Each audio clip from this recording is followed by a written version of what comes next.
Speaking of renumbering the library, the Dewey Decimal System is going to be revamped over at Ring of Honor. They made this announcement this past, and I don't know what this announcement means, and I have no inside knowledge other than if it means that Greg the office boy is unemployed, I'll be for it, but I'm sure he'll just, he's like a cockroach. But Ring of Honor has announced that they're going to suspend operations at the end of the year after Final Battle.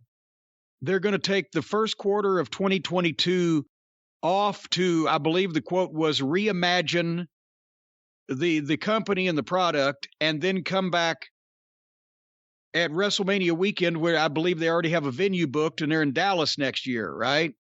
So that would be the first part of April.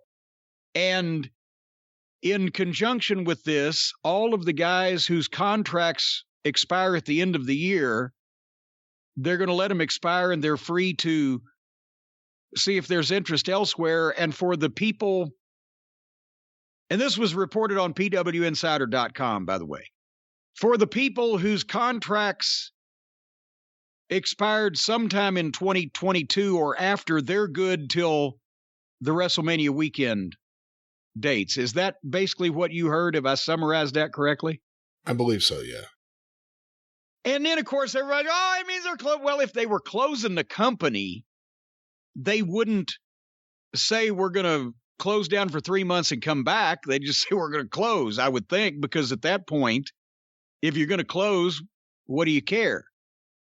So the question is not whether they're coming back, but how are they going to come back? What are they going to come back as? And I think it's also been reported that they're talking about just not using contracted talent and just going forward and booking that way. And since this is technically somewhat my baby, although it's my stepchild now, the possession of the kid went with the divorce to the other side, and I haven't had visitation except for twice now, the NWA show and once. But Sinclair somehow gets into an all or nothing situation where you either got nothing that you need or you got everything you need. And apparently now it's swinging back toward nothing. They've got valuable real estate in terms of the television. And I know that everybody laughs and scoffs because, they're not on TNT on Wednesday night at the same time, blah, blah, blah. They're on all different times in local markets on broadcast stations. Exactly. That was the point of the whole venture to begin with. They've just honestly changed the point of the venture at the start and have never really capitalized on the point of the venture.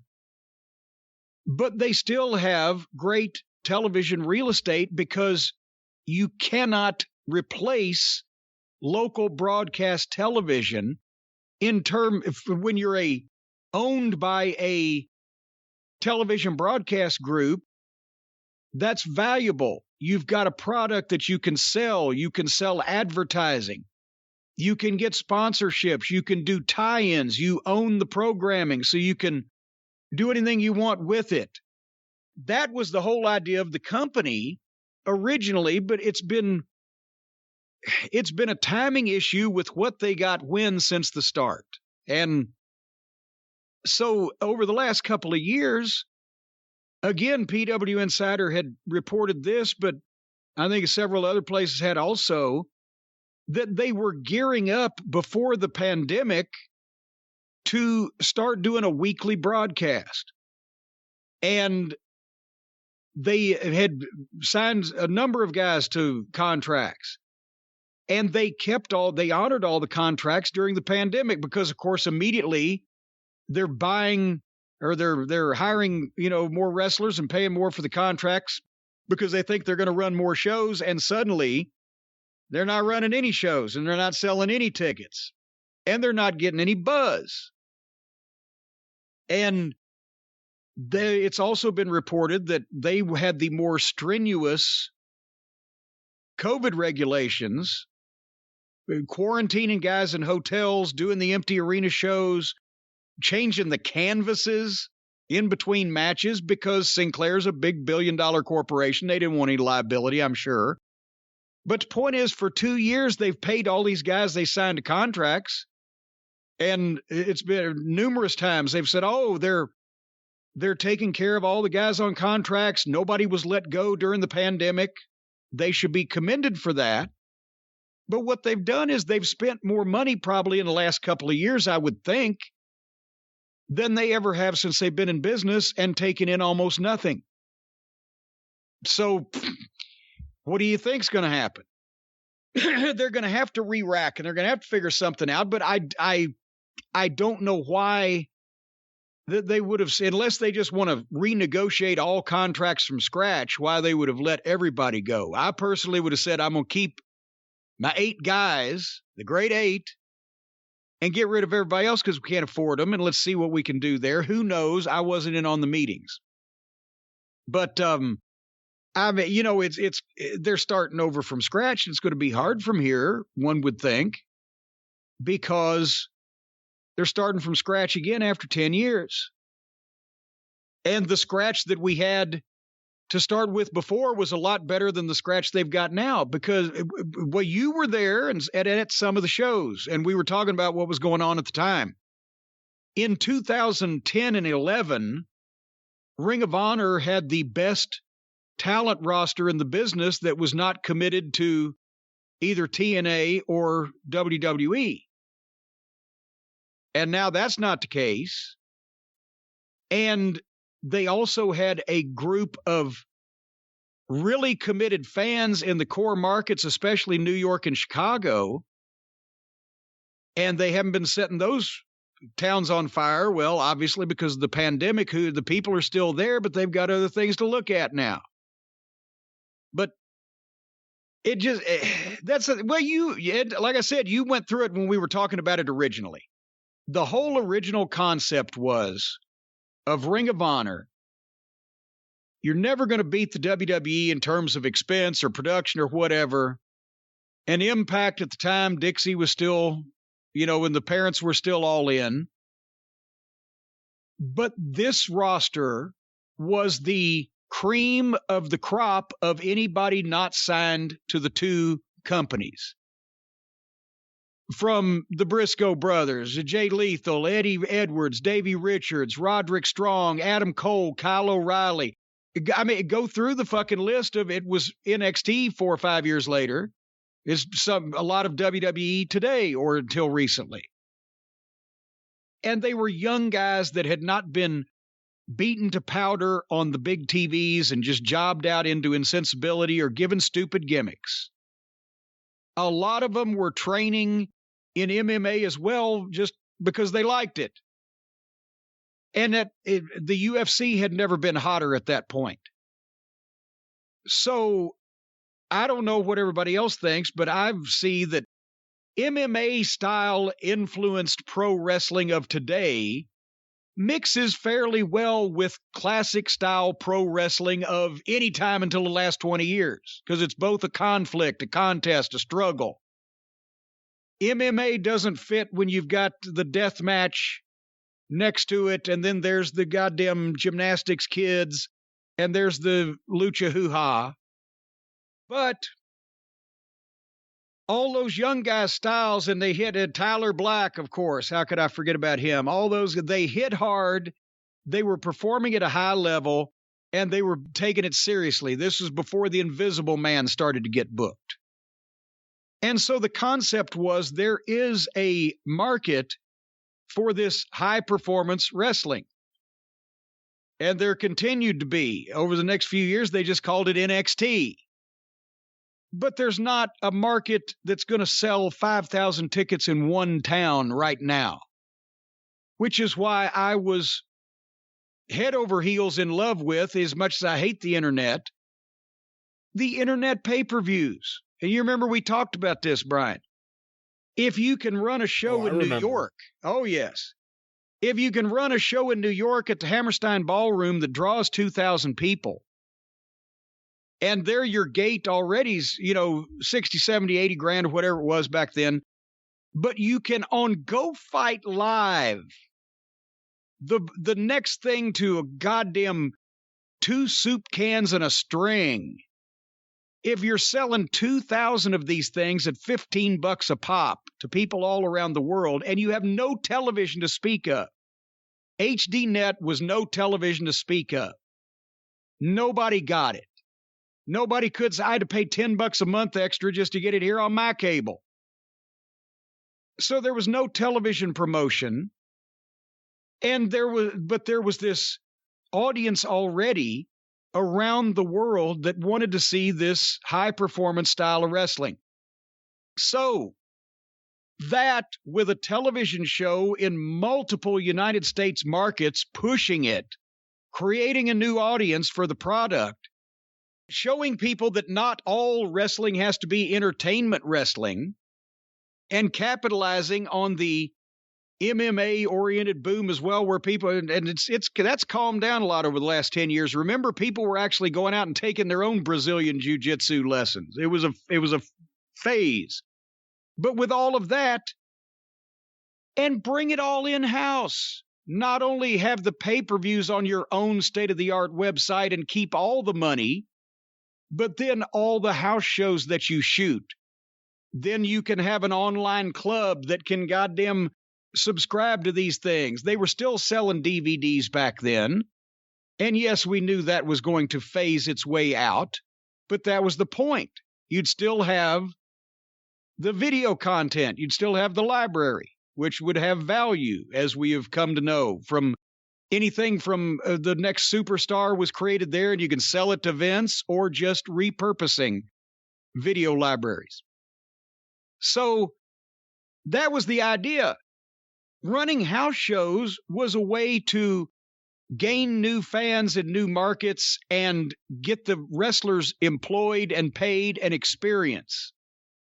The money was to be made in the fucking state-of-the-art website interaction, live pay-per-views that anybody in the world could see, and the television program that we could go to individual markets with and sell sponsorships and get revenue for the television station, and etc. Right? The house shows were never meant to be giant money makers at the start, or possibly ever. That was how you pay your boys, and also how you build your video library. So immediately what they did at the start was they didn't get any of the state-of-the-art equipment. Greg, the office boy's college friend, built the website. They didn't tell Go Fight Live to go fuck themselves, and engaged in, 4 or 5 more ventures with them, one of which actually made the air. The others of which, obviously, were catastrophes. And Joe Koff and Greg Gilland kept saying, but we've talked to Go Fight Live, and they're going to buy extra equipment. Sure they are. And they're going to have to honor their contract, they're going to have to do this and that. I said, sure they are. And they won't come in our mouth either. These people aren't capable of doing this. They don't know how, even if they try. So anyway, they started running more house shows off the bat because they wanted to go into the TV markets. But that was too quick, because that should have been somewhat behind the curve of all this other stuff. So they go into the markets and they don't sell a bunch of tickets live, and then they don't want to fucking put the whole crew on the fucking live events. So they don't want to buy that many plane tickets. But then we don't have a full crew for the DVD and the video that we're shooting of that show to add to the library for the potential website sales. And we didn't have a broadcast quality TV camera for a year and a half. So it was chaos at the start. And they've put the cart before the horse on a number of occasions. And it's either all or nothing. So the time that they had an audience was when they allowed the Cucamonga kids and their cosplaying friends to bring their fad audience over. And then those guys held the company hostage. They went from shunning entertainment wrestling and being a sports-based alternative to going along with all the foolishness in order to bring that audience, which is like a hula hoop audience. They weren't going to stay. They're not going to stay where they are because they're going to eventually grow up and have children if any of them ever have sex. So those guys hijacked the company. They ran their initial pay-per-view using Ring of Honor's infrastructure and attracted Tony Khan's attention with their great success that the company that they were working for was behind, and then told Ring of Honor to go piss up a rope because they're going to go bilk the billionaire that's more bilkable.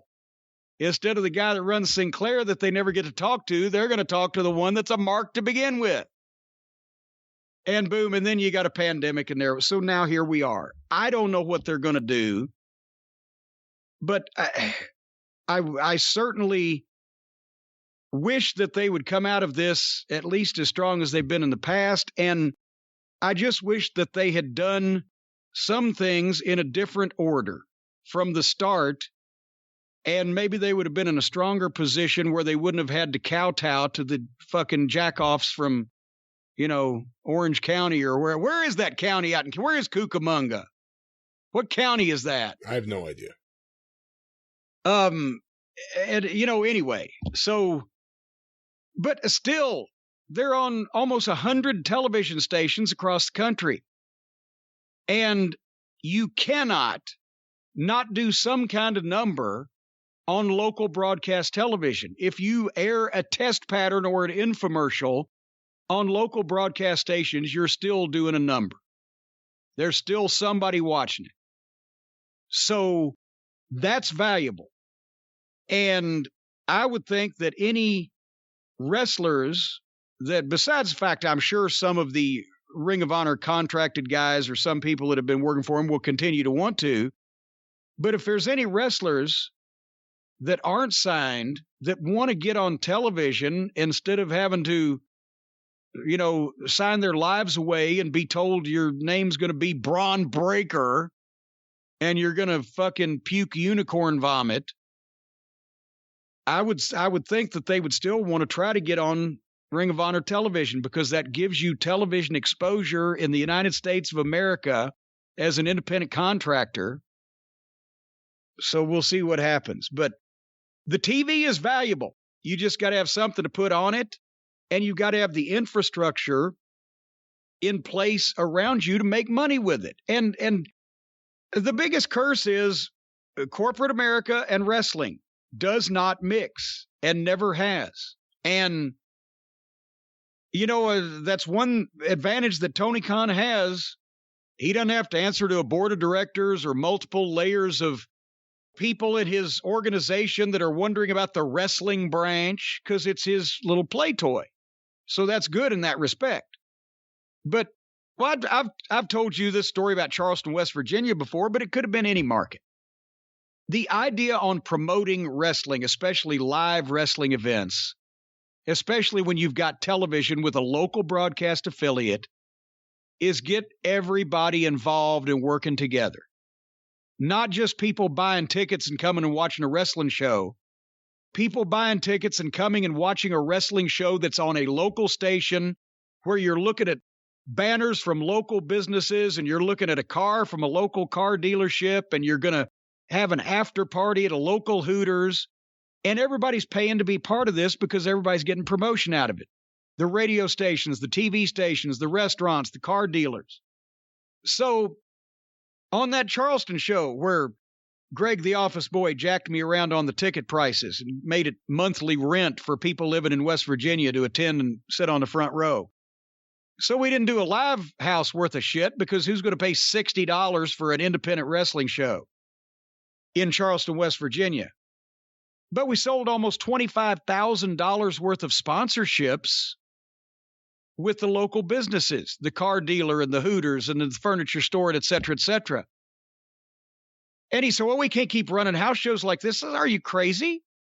I said, we sold however many tickets, did $15,000, $18,000 at the gate. We also did $20-something thousand sponsorships. We did the merchandise, plus we've got a video, and that DVD is going to sell 1,000 copies because that's what they were back then. He said, oh, no, we don't get credit for that. So what do you mean? He said, we don't get credit for the sponsorships. That goes to the TV station. But they wouldn't have sold those if we hadn't had the wrestling show and sent the wrestlers there and done the thing, hung the banners and blah, blah, blah. But we don't get credit. But what about the DVD and the video sales we're going to have this that's going to double eventually the profit of it? Oh, no. We can't figure that into the house shows. What?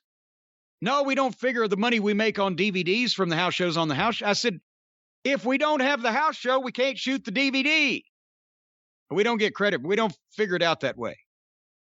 So by the time they finished figuring out things, we had grossed between merchandise and ticket sales and sponsorships for the TV station and the potential revenue on a DVD, like 60 grand in Charleston, West Virginia. We only got credit for about 15 of it.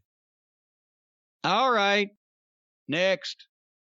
So I don't know, but corporate America and wrestling, not good mixes as we've heard and seen in the past. Your thoughts, Brian?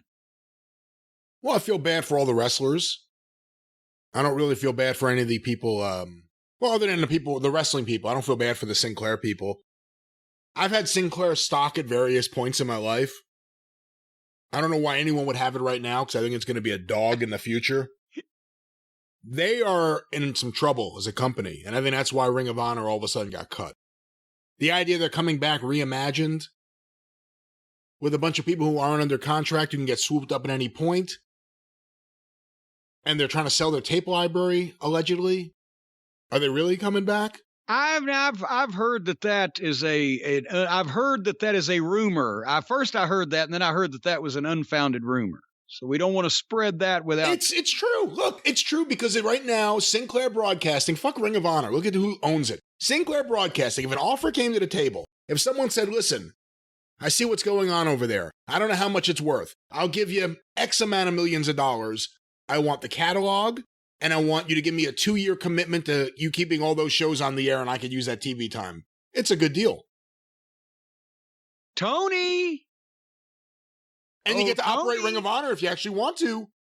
And I actually think, and I don't know if Ring of Honor is the answer, but I was thinking about this the other day with AEW and WWE.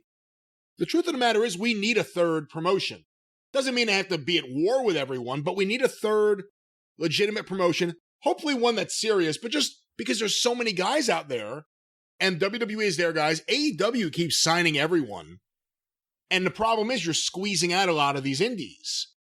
You know, with all due respect, the NWA and MLW and Ring of Honor, it's, an Impact. It's harder to get talent. It's 2 vanity projects and 2 corporate write-offs. So, I mean, at the end of the day, are you really going to focus on the wrestling and you're really going to be able to do anything? Or are you just producing TV and nothing's really happening? There needs to be someone with serious money and a serious business team involved with it and doing it. But Ring of Honor, I don't think Ring of Honor could ever do. I don't think there's ever going to be Ring of Honor having a big explosion in popularity again, because who's going to be running Ring of Honor? I'm not saying it's as bad as WCW and Turner Broadcasting, but nothing's going to ever change.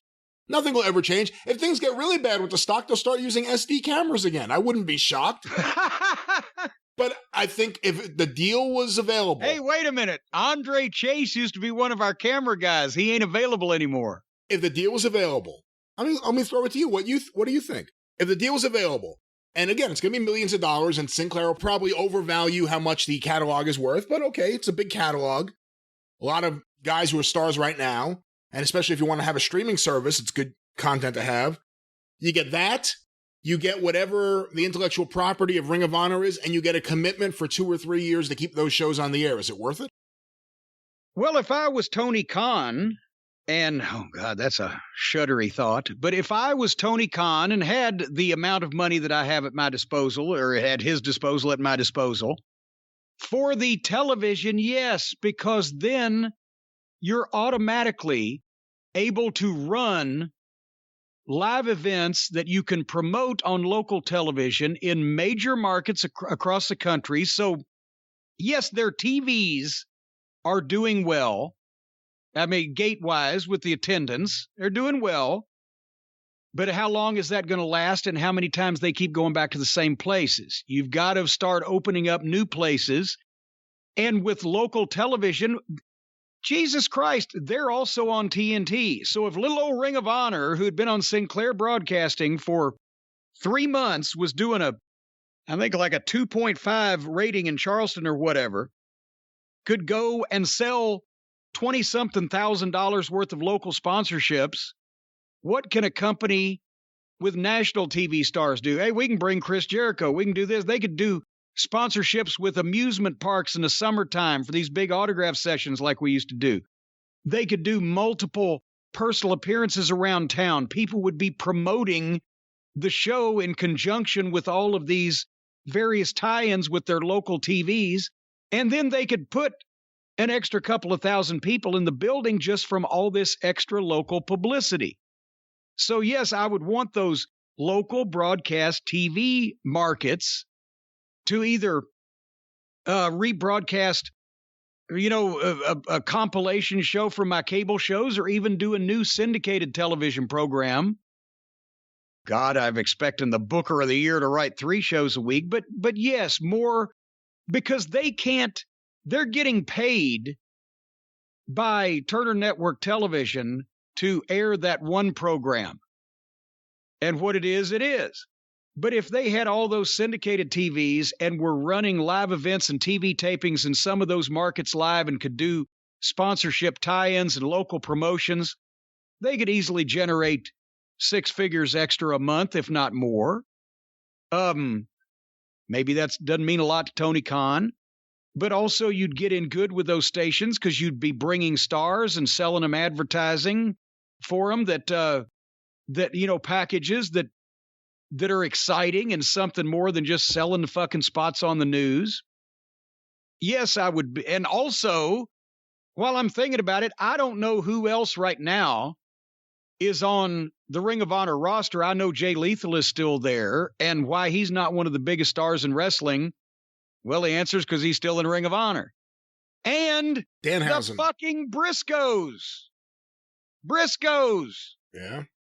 FTR has already called him out on Twitter, but you could actually go in there and say, look, do what I told him he should have done when he was first putting this together. Instead of worrying about who was signed or not signed anywhere else, go and work with these other people. He opened up the forbidden door, after a year of what in business, go work deals, go snap up the Briscoes now and put them in the ring with FTR so we can see that before they all get too old to do it. Now, there would be some tag team wrestling. So, I mean, yes, for some, but then Tony's going to be the only person that's going to spend an inordinate amount of money for anything related to wrestling right now, probably, as relates to buying any of the Ring of Honor assets, library, or whatever. But if he could get the Briscoes and Jay Lethal, it would be worth it. But really, what's an inordinate amount of money? I mean, if it's to him, but really to any business, I mean, I'm looking at him like a business, even though he's just a person with his dad's money.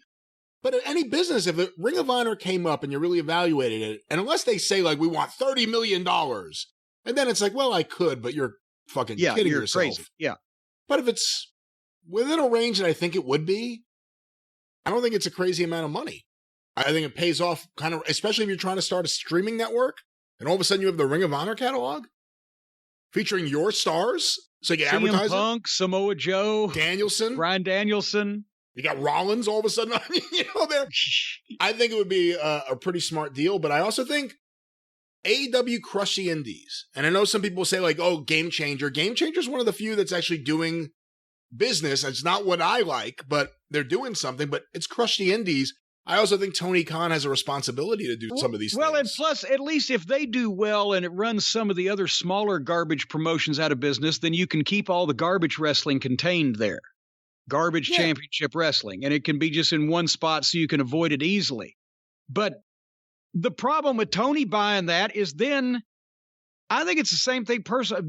The one thing that Ring of Honor fans constantly said over the period of time that Sinclair bought the company and et cetera, that was different than the WWF or Impact was there's no phony bullshit. They treat wrestling seriously. It's the whole 9 yards. That's what they were saying. That's what the fans liked about it. And then they, for better or worse, they had them for 4 or 5 years or whatever. And then they let the fucking goofballs come in and do their hoo-ha. Did that run off the people who thought, well, here's the last place that treats wrestling seriously. And now they got these people. And so when those people left, the people that liked Ring of Honor for what Ring of Honor was intended to be and supposed to be and was, they didn't come back. So I don't know. I don't know. I mean, I don't know what future there is. And, you know, there's the Briscoes, there's Jay Lethal, there's Danhausen, who I'm assuming will be in AEW any minute. What? I'm assuming he fits right in the Orange Cassidy division, I think. But I was not aware. Now, Danhausen was not a contract talent, was he? I don't know. I think he was, but I could be wrong. I honestly would not have thought that from looking at the gimmick. But wait a minute, a lot of time has passed since I've been around the Ring of Honor brain trust. It's a brilliant gimmick. I do these things for money. It's a brilliant gimmick. Well, but I mean, you know who may be the first person I would try to get from Ring of Honor? I mean, it may sound silly to everyone. Ian Riccaboni. Oh my gosh, yeah, but he's fantastic. Yeah, and he's a free agent now, I would think. And if they're not retaining their, by the way, if they're not retaining their commentator, what does that say about their future plans? That's not a wrestler. That's the guy actually calling the matches. Well, and again, we don't know whether they're going to attempt to sign, because that used to be an old WCW thing. We're going to send you notice. We're giving you notice that we're terminating your contract, but then we're going to start all over again talking to you, and we're going to try to get you to take less money. That might be something they're going to do with some people, or you know, they may think, well, what are some of these guys going to do? Ian Riccaboni is younger than any other top flight announcer in the business right now and better than most of them. But goddamn, I'm sure, you know, he might think in his heart of hearts right now, he might want to work for the WWE one day, but then he'd get there and be miserable, or he'd go to AEW and have to sit there like JR did this last week and actually figure out some way in context of commentary to call the people in the ring idiots and that they're jacking off and don't know what they're doing. So that's a conundrum, but he's a very good wrestling announcer. Like I said, I feel bad for the wrestlers who are there, and it's a scary time. There aren't that many places to go and work, and a few years back, Ring of Honor was a place you can get a contract, and it may not make you a rich guy or anything, but better than some of the other contracts some of these smaller promotions are giving guys, but it was a great springboard for a lot of people. And, you know, I think you give credit to whoever deserves it. I think Gabe Sapolsky deserves a ton of credit, because I saw a couple people post this. It's hard to imagine wrestling today without Ring of Honor for the last 20 years. When you look at the top stars all across the business. And I'll tell you one thing about Gabe. Nobody ever gave more effort or work or perseverance or whatever. And that's, you know, I can identify, because I did the same thing for so long with Smoky Mountain Wrestling, and I was there with OVW also. After a while, it'll drive you nuts. And Gabe did have the occasional jump up and down and fuck it. He wasn't as entertaining to listen to yell and flip out as I am, but he had the occasional one. But he put in a lot of work. And as we know, Kerry Silkin kept it alive when he shouldn't have, and probably would have been better off sometimes if he hadn't, for the headaches and et cetera. But is he still alive? Oh, come on. But he believed in it too. And you know, we all at one point believed in it, but you just, as I said, we couldn't get everything in place. You couldn't get, and this remains to this day, you can't get the people with the knowledge, the background, the experience, the money, and the platform all together at the same time. You can get some of those things, but you can't ever get everything. And modern wrestling is a result of that. What do you think the odds are on them, Brian? What do you think the odds are? They're going to come back bigger and stronger than ever. Are we going to make any bets? Are we going to place any wagers? I think the odds are 0%. You mean it's a fantasy? I think it's a fantasy, yes. We're going to be betting on a fantasy? Well, folks, if you want to bet on a fantasy, the last thing you need to do is travel. You don't need to go all the way to Mitchell Brothers Theater in San Francisco to bet on a fantasy. If the kids Google that one, their brains will explode. You can stay right on your computer, and you can go to our friends at Stat Hero because they are changing the way that daily fantasy sports books work, folks. Are you tired of getting killed in these daily fantasy sports expeditions that you take? Well, don't play the experts. Play the house with Stat Hero. You don't just watch sports, you follow every play and every player. I know, Brian, that you love baseball and you follow a lot of the players, and they're getting sick and tired of it, and some of them have hired private detectives. They constantly see that brown Ford LTD with Missouri plates in their rearview mirror, and they say, "Who's following me?"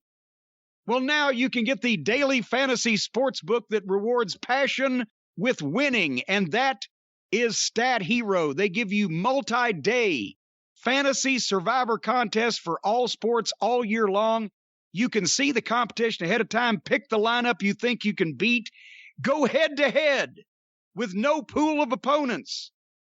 Other words and phrases that I have no idea of what the meaning behind them are. But all these things for the people who bet on daily fantasy sports are not only fun, but good for you. So, have I explained this properly, Brian? Nope.